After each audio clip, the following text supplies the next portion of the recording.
Community wise గా మీకు ఎందుకు రాదు? ఓకే.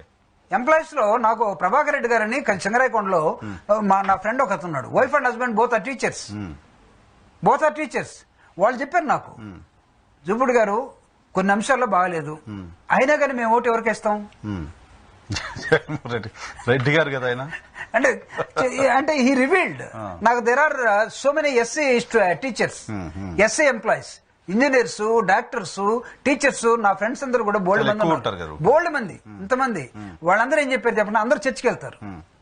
మెజారిటీ పీపుల్ వాళ్ళు ఏం చెప్పారంటే, అన్న మీరేమో టీవీల్లో బహిరంగ సభల్లో మీరు వాయించండి, మేము స్కూళ్లలో మా ఎంప్లాయీస్ దగ్గర మేము వాయిస్తాం. బీజేపీ తోటి కలిసి చంద్రబాబు నాయుడు, పవన్ కళ్యాణ్ వచ్చారు కాబట్టి ఈ కూటమికి ఓటేస్తే మనకి రేపు రాజ్యాంగంలో హక్కులన్నీ తీసేస్తారు.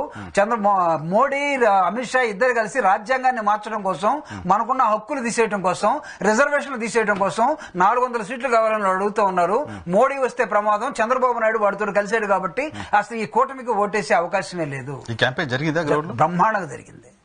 సో ఇంట్రెస్టింగ్, ఎందుకంటే ఆ క్యాంపెయిన్ నేనే ఎక్కువ చేశాను. చూద్దాం, ఆ క్యాంపెయిన్ జరిగి ఉంటే ఆ మొదటి గంట ఫలితాలు కూడా చాలా ఆసక్తికరంగా ఇంట్రెస్టింగ్ గానే ఉండొచ్చు.